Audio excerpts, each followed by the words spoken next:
Shalom, shalom, peuple de Dieu. Que le Seigneur nous bénisse et que toute la gloire lui soit rendue.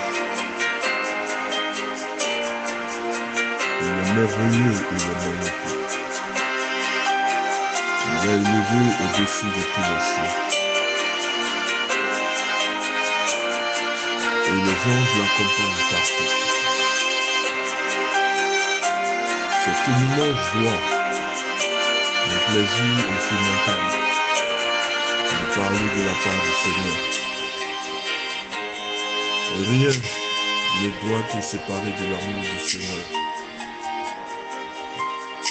Rien ne doit et ne peut te séparer de l'amour de Dieu. Il est important d'exalter le Seigneur, le nom du Seigneur, à tout le temps, à toute personne. Dieu est celui-là qui est à l'origine de la création. Il n'y a pas d'autre Dieu que lui. Alors, nous devons à l'Éternel louange, adoration pour tout ce qu'il fait et continue de faire dans notre vie. Ce soir, je veux finir l'enseignement lutter contre l'ennemi. Daniel 7, le verset 25. Il prononcera des paroles contre le Très-Haut et il opprimera le sein du Très-Haut. Il prononcera les paroles contre le Très-Haut. Il opprimera les seins du Très-Haut.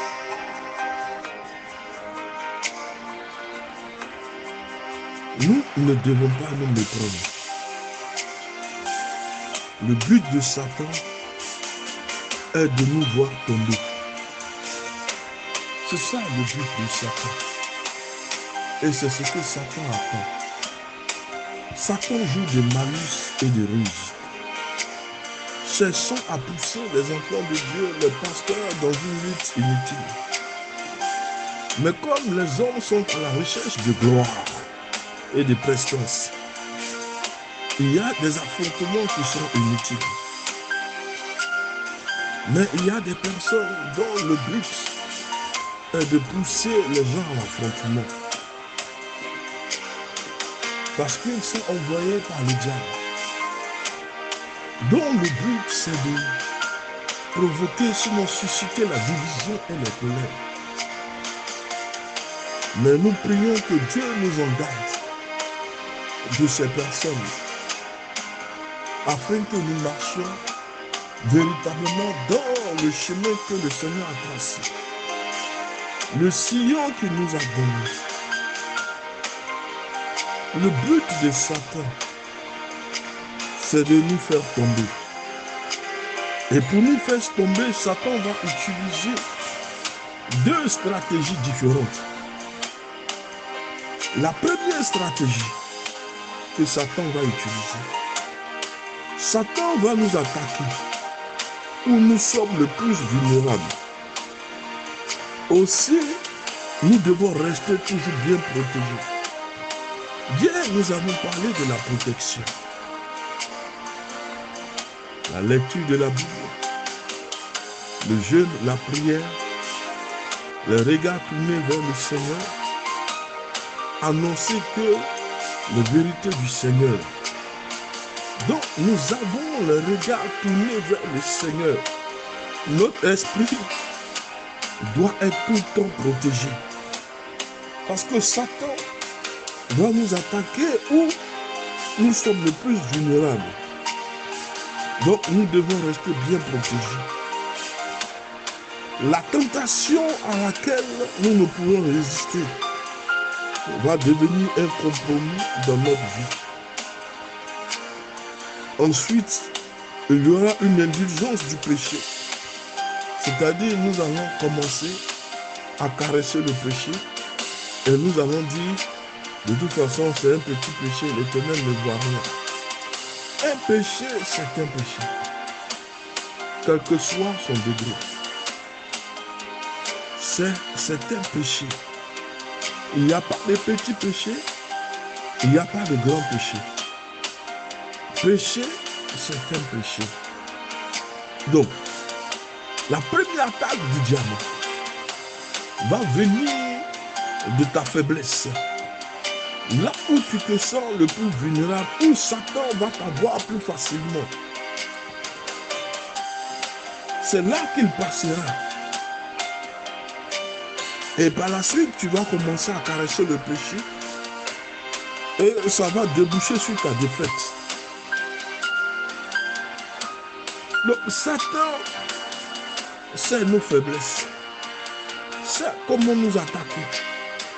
C'est par où passer. C'est à nous de savoir lui résister. Avec une foi ferme. Il nous appartient de savoir résister au diable. Parce qu'il va nous attaquer là où nous sommes le plus faibles. Là où nous résistons moins. Là où il y a une percée. Là où il y a une fuite. C'est là que le diable va rentrer. Fermez toutes les portes d'accès au diable. Et que le diable s'éloigne de vous. C'est pourquoi l'apôtre Paul dit ceci.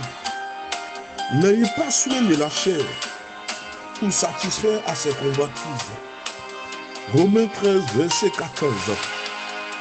Ne permettez pas à Satan de gagner 1 cm² sur votre domaine. Autrement, Satan va s'accaparer de tout. Si vous donnez accès au diable, même 1 cm², puisque Satan connaît vos faiblesses, il sait par où passer.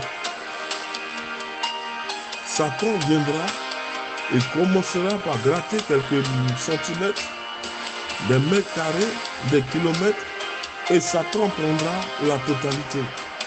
Donc, la première stratégie par laquelle Satan passe, afin de faire tomber les enfants de Dieu, c'est par la faiblesse.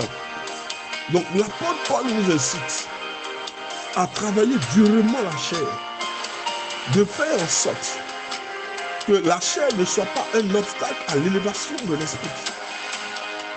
Il faut donner place et force à l'esprit plutôt qu'à la chair. C'est pourquoi la Bible nous demande de protéger l'esprit qui est en nous. Par le jeûne, la prière, les méditations bibliques. La deuxième stratégie utilisée par Satan, c'est l'oppression. La deuxième stratégie est l'oppression continuelle. Et c'est de cette oppression dont parle Daniel. Quand vous êtes à bout de souffle, nous sommes à bout de force, épuisés par une lutte très acharnée, nous devenons vulnérables. Parce que, à force d'être trop fatigués, nous n'avons pas la réplique nécessaire qu'il faut. Alors que la fatigue va laisser place parfois à la défaite. Il faut être mieux armé pour contrecarrer les œuvres du diable. Donc il nous appartient de nous lever pour à chaque moment, même si nous prenons des temps de jeûne et de prière, il faut qu'il y ait des temps de restauration. Nous devons prendre un temps pour nous revigorer parce que nous disons la deuxième stratégie, c'est l'oppression. Et l'oppression vient des combats que nous menons, des luttes que nous menons. Mais à un moment, nous allons être épuisés et nous devenons facilement vulnérables. C'est pourquoi la Bible nous demande d'être vigilants, afin que nous ne nous lassions point et nous ne laissons point l'âme se décourager. Hébreux 12, le verset 3. Parce que nous l'avons vu, c'est d'abord à notre esprit que le diable va s'attaquer. Comme nous l'avons vu déjà, le diable va commencer par s'attaquer à notre esprit. Il ne va pas commencer ailleurs. Il va commencer par notre esprit. Il va s'attaquer à notre esprit. Et lorsque l'esprit est déjà attaqué, tout le reste devient beaucoup plus facile. Parce que l'âme qui est percutée devient vulnérable. Nous ne serons jamais battus si notre esprit n'est pas d'abord vaincu par ses attaques. Ce n'est pas l'esprit que le diable va commencer. C'est là qu'il va frapper parce que le lieu de prédilection, de combat et de bataille spirituelle vont commencer par l'esprit. Si votre âme et votre esprit sont percutés, la chair n'est que le dernier recours. Donc, lorsque l'âme est frappée, il est percuté, le corps va complètement se désagréger. Parce que le corps ne peut pas résister, ne pourra pas résister si l'âme est percutée. Donc, le premier combat va se trouver au niveau de l'esprit, comme nous l'avons vu hier. Le diable va commencer à s'attaquer à l'esprit.